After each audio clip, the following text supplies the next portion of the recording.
Hello students, welcome to learn commerce with SK. Branch accounts का ये हमारा 5th lecture है और आज इस लेक्चर में हम एक ब्रांच अकाउंट का सम सॉल्व करने वाले हैं जो जब भी सेल जो है कैश एंड क्रेडिट पे हो रहा हो तब। ठीक है, तो इसके पहले भी मैंने 3 और 4 नंबर का जो लेक्चर है वो भी मैंने कैश एंड क्रेडिट पे ही बनाया है, तो आप उसे ज़रूर से देखिएगा। और ये वाले सम में एक नया ये है कि उसमें अनपेड सैलरी है, प्रीपेड इंश्योरेंस है और जो फर्नीचर है उसकी हमें ओपनिंग बैलेंस फाइंड करनी है और क्लोजिंग बैलेंस दे दी गई है। ओके, तो कुछ नया है इसमें थोड़ा बहुत, तो इसलिए मैंने ये सम लिया है। तो चलिए स्टार्ट करते हैं। Suresh Stores of Surat has a branch at in Vadodara. Head office send goods at cost price to the branch. Branch sells the goods on cash as well as credit. देखिए यहाँ पर दे दिया गया है कि cash and credit पे वो cell कर रहा है goods. Send all the cash to head office by bank draft on the same day. Head office pays all the expenses of branch and sends petty cash for the miscellaneous expenses of rupees 300 at the beginning of every month. Every month के beginning में वो 300 rupees जो है वो भेजता है head office, किसको? Branch को भेज रहा है। Okay, as petty cash expenses. अब यहाँ पर जो है इंफॉर्मेशन दे दी गई है, ओपनिंग और क्लोजिंग बैलेंस। अब यहाँ पर हमें प्रिपेयर क्या क्या करना है तो वो हम देख लेते हैं। प्रिपेयर करना है हमें in the books of head office branch account, branch trading account and profit and loss account, पेटी कैश अकाउंट और डेटर्स अकाउंट। तो देखिए मैंने यहाँ पर फॉर्मेट बना दिया है। पेटी कैश अकाउंट, उसमें तो ये सिर्फ 4 आइटम्स ही आती है, ओपनिंग बैलेंस, पेटी cash received from head office और ये एक्सपेंसेस और ये है क्लोजिंग बैलेंस। तो इतना ये 4 ही होता है इस अकाउंट में, इसलिए मैंने अभी इससे पहले ही लिख दिया है। फिर यहाँ पर डेटर्स अकाउंट, ये ब्रांच अकाउंट है और ये ट्रेडिंग अकाउंट और ये profit and loss account. Okay, तो सबसे पहले तो यहाँ पर जो ओपनिंग क्लोजिंग दे दी गई है उसको पहले हम कर लेते हैं। अच्छा, तो यहाँ पर देखिए ये एक्सपेंसेस भी है 300 रुपये, तो उसकी भी एंट्री कर लेते हैं ताकि हम भूल ना जाए। तो देखिए यहाँ पर जो ईयर स्टार्ट हो रहा है 1/4/2022 और एंड हो रहा है 31/3/2023, यानी कि 12 मंथ हो गए। तो 12 मंथ है, तो हर महीने बिगनिंग ऑफ एवरी मंथ कितने रुपए भेज रहा है वो? 300 रुपये। ठीक है, एज अ पेटी कैश एक्सपेंसेस है ये। ठीक है, ये एक्सपेंस है 300 रुपये, तो 12 मंथ है तो 300 मल्टीप्लाई 12 हम करेंगे तो हम यहाँ पर लिखेंगे 300 मल्टीप्लाई 12, तो कितना होगा? 3600। जो पेटी कैश एक्सपेंस है उसके डेबिट साइड पर पेटी cash receive from head office, head office भेज रहा है ये 3600 रुपये। 12 मंथ के हैं, 300 रुपये एक मंथ के। और उसकी सेकंड एंट्री जो है वो हम ब्रांच अकाउंट में कर देते हैं। ब्रांच अकाउंट में मैं हाँ यहाँ पर लिख देती हूँ टू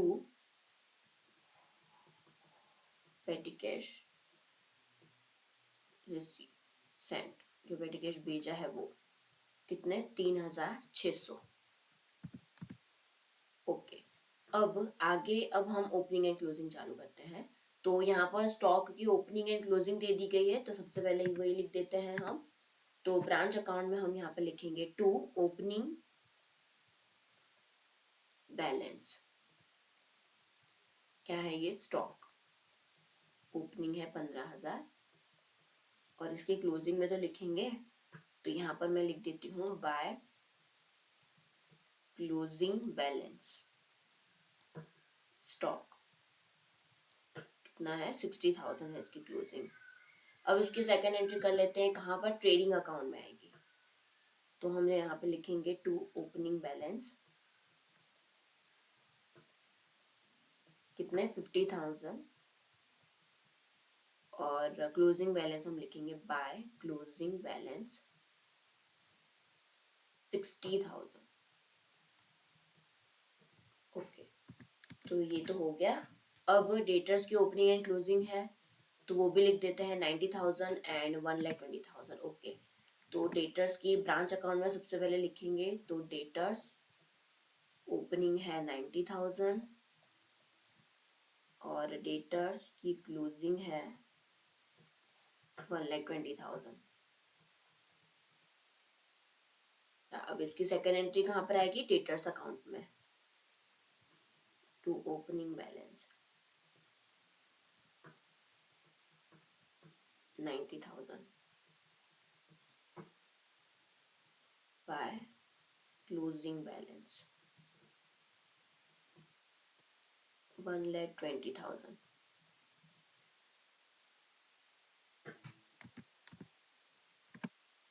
ओके, अब पेटी कैश दिया गया है 900 एंड 1,500।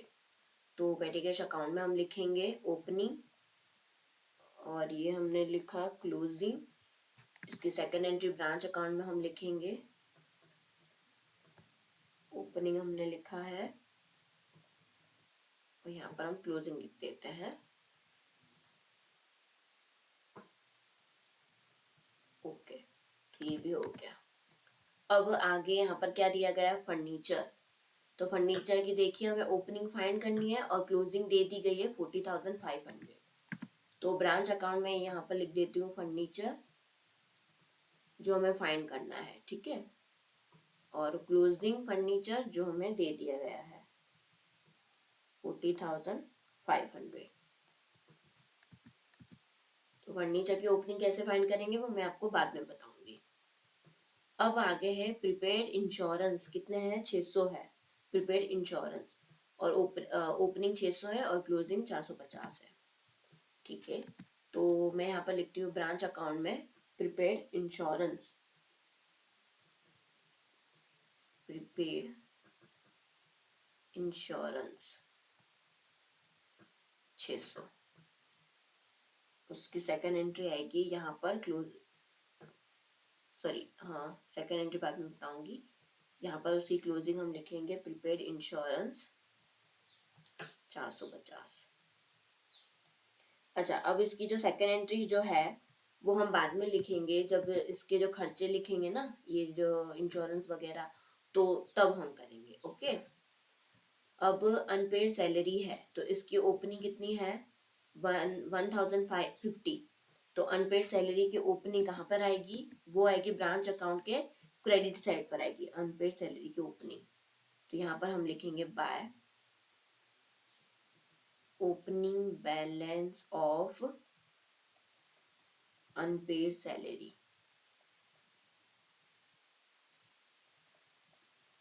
और इसकी क्लोजिंग कहाँ पर आएगी? वो आएगी ब्रांच अकाउंट के डेबिट साइड पर, to closing balance of unpaid salary 900। Okay, तो हमने ये लिख दिया है सभी की ओपनिंग एंड क्लोजिंग। अब उसके बाद है ट्रांजेक्शन्स दिए गए हैं, cash sent to branch for expenses, इतने जो है वो कैश भेजे हैं, ठीक है। लेबर है, रेंट है, सैलरी है, इंश्योरेंस है एंड एडवर्टाइजमेंट है। तो अब इन सभी की एंट्री जो कैश भेजे हैं ब्रांच को, वो कहाँ पर आएगी? वो आएगी ब्रांच अकाउंट में। तो हम यहाँ पर लिखेंगे डेबिट साइड पर।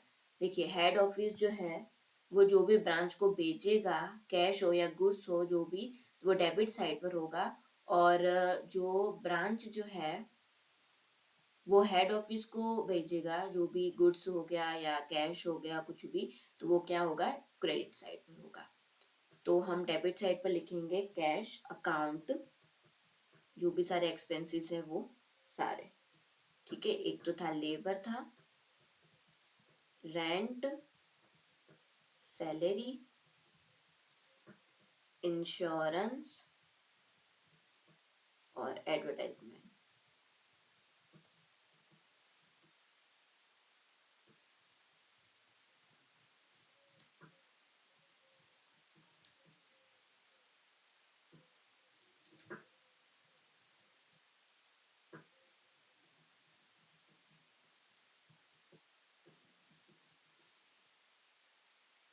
अब इन सभी की हम सेकेंड एंट्री करते हैं। सबसे पहले जो लेबर है तो वो कहाँ पर जाएगा? यहाँ ट्रेडिंग अकाउंट में हम लिखेंगे, लेबर की एंट्री यहाँ पर आएगी ट्रेडिंग अकाउंट में, टू लेबर, कितनी? 1200 है।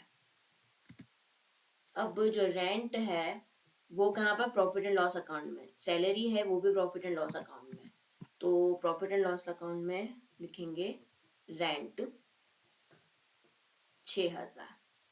सैलरी, सैलरी कितनी है, 9,000। वो हम अंदर ही लिखेंगे क्योंकि यहाँ पर क्या है, सैलरी वो अनपेड भी तो है, अनपेड सैलरी भी तो है। तो अब हमें क्या करना होगा, जो सैलरी है अनपेड सैलरी, तो जो लास्ट ईयर की होगी ना वो हम माइनस कर देंगे। ठीक है, क्या है, अनपेड सैलरी कितनी थी, 9,000, उसमें से पे की है, ठीक है, 9,000 है एक्सपेंस पे किया, उसमें से लास्ट ईयर की सबसे पहले तो हम पे करेंगे ना सैलरी, तो वो हम माइनस कर देंगे। और जो करंट ईयर की होगी वो हम क्या करेंगे, प्लस कर देंगे। करंट ईयर की क्या होगी, यहाँ पर प्लस होगी। तो लास्ट ईयर की कितनी थी, 1,050, और करंट ईयर की कितनी थी, 900। तो टोटल कितनी पे की, 8,850। ठीक है, लास्ट ईयर की क्या होगी, माइनस होगी, और करंट ईयर की क्या होगी, प्लस होगी, सैलरी, अनपेड सैलरी।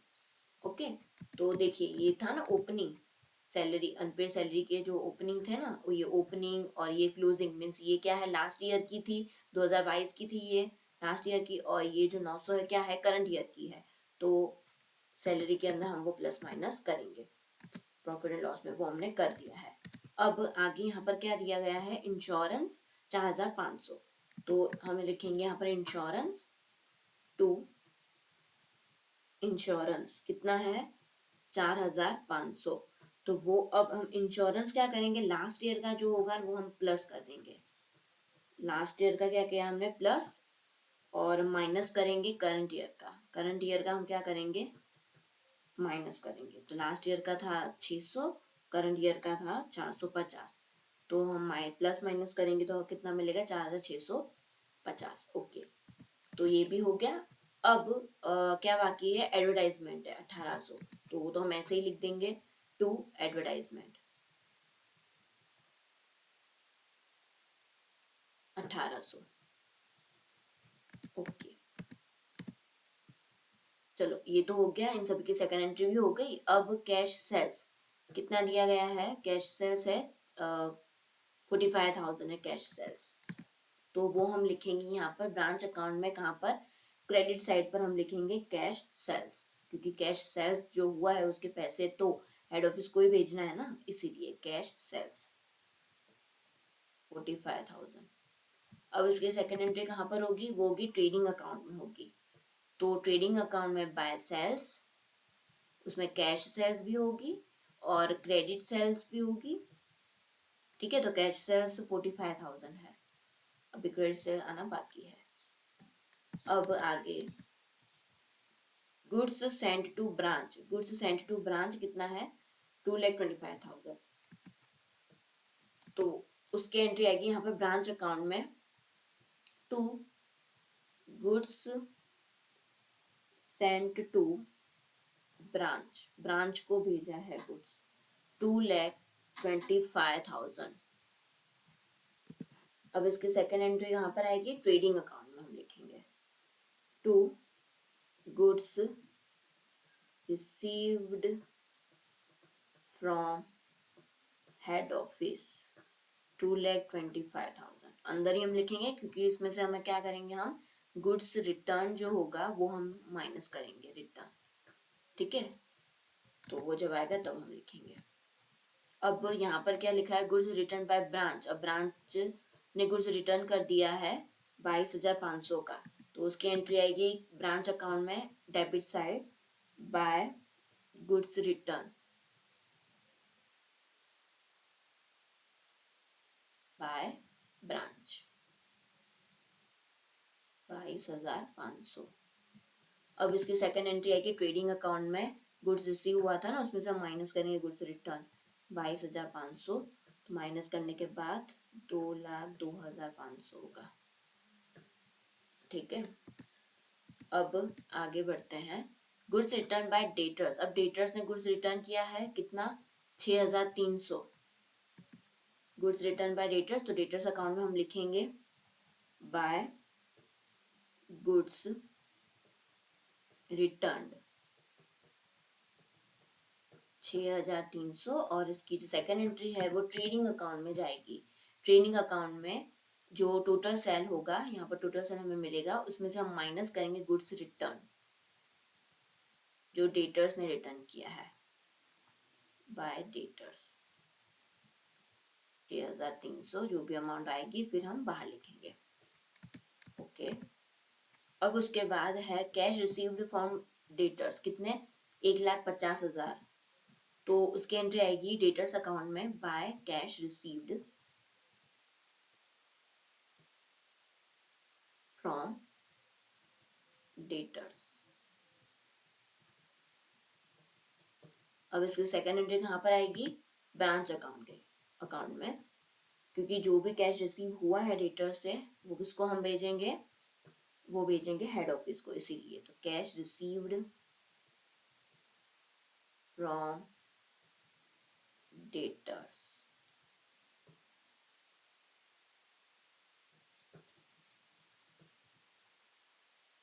अब आगे यहाँ पर क्या लिखा हुआ, बैड डेट रिकवर्ड हुआ है, कितने, 1500, तो जो बैड डेट रिकवर्ड हुआ है तो उसकी एंट्री कहाँ पर आएगी, एक तो आएगी ब्रांच अकाउंट में, ब्रांच अकाउंट में हम लिखेंगे बैड डेट रिकवर्ड, क्योंकि उसके पैसे जो है किसको भेजेंगे हम, ब्रांच हेड ऑफिस को भेजेंगे ना, तो इसीलिए ब्रांच अकाउंट के क्रेडिट साइड पर। और उसकी सेकेंड एंट्री कहाँ पर आएगी, वो आएगी प्रॉफिट एंड लॉस अकाउंट में क्रेडिट साइड पर, क्योंकि ये क्या हुई, इनकम हुई ना, तो बाय बैड डेब्ट रिकवर्ड 1500, बैड डेब्ट recovered 1500 profit and loss account में उसकी सेकेंड एंट्री होगी। और उसके बाद है बैड डेब्ट, कितने हैं, 450, तो उसकी एंट्री कहाँ पर आएगी, एक तो डेटर्स अकाउंट में बाय बैड डेब्ट,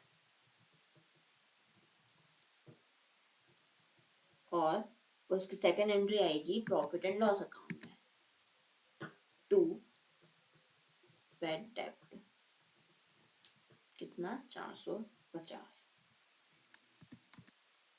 अब आगे यहाँ पर क्या दिया गया है, 10% depreciation is charge on furniture, furniture पे 10% डेप्रिसिएशन चार्ज करना है।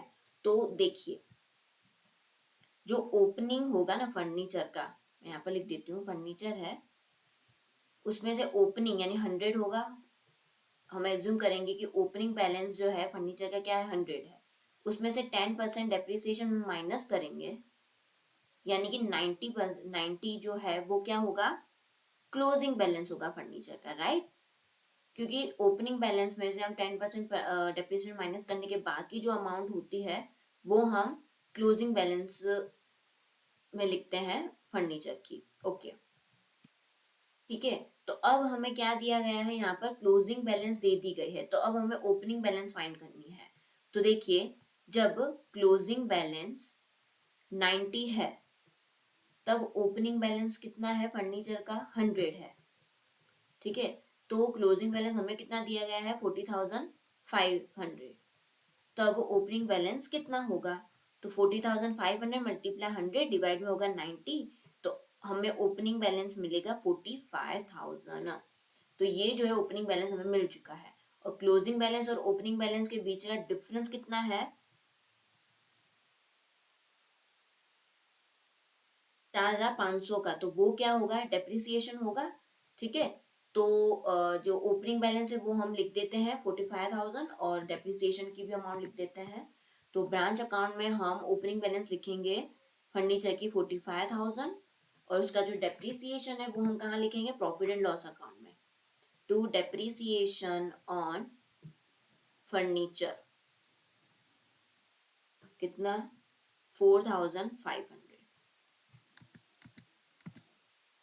ओके, तो ये तो हो गया फर्नीचर का, तो बाकी सब कुछ तो अब कंप्लीट हो चुका है। अब हम अकाउंट क्लोज करते हैं, तो सबसे पहले तो पेटी कैश अकाउंट क्लोज करते हैं। तो डेबिट साइड की टोटल होगा 4,500, 4,500, उसमें से 1,500 माइनस करेंगे तो 3,000 जो है वो हमें एक्सपेंस मिलेगा, पेटी एक्सपेंस। तो उसकी सेकेंड एंट्री कहाँ पर आएगी, वो आएगी प्रॉफिट एंड लॉस अकाउंट में, एक्सपेंस 3000। ओके, अब आगे बढ़ते हैं। अब डेटर्स अकाउंट को क्लोज करते हैं।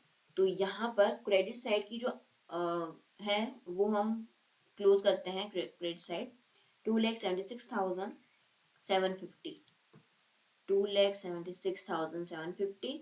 उसमें से हम 90,000 माइनस करेंगे तो कितना मिलेगा? 1,86,750। तो वो क्या होगा? टू क्रेडिट सेल होगा, क्रेडिट सेल्स। अब उसकी सेकेंड एंट्री कहाँ पर आएगी? ट्रेडिंग अकाउंट में हम लिखेंगे 1,86,750 और टोटल करेंगे तो 2,31,750। उसमें से माइनस करेंगे गुड्स रिटर्न तो हमें मिलेगा 2,25,450। ओके, तो अब हम ब्रांच अकाउंट क्लोज करते हैं। तो क्रेडिट साइड का हम प्लस करते हैं ब्रांच अकाउंट के, टोटल करेंगे तो कितना मिलेगा? 4,42,500, 4,42,500।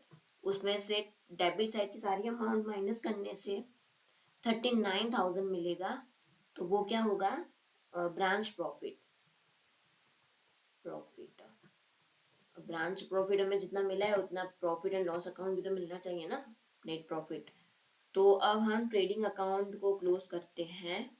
तो यहाँ पर क्रेडिट साइड का टोटल है 2,85,450।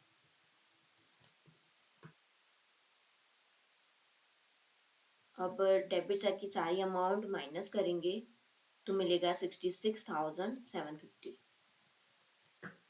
वो होगा gross profit, and gross profit transfer to profit and loss account on credit side by gross profit.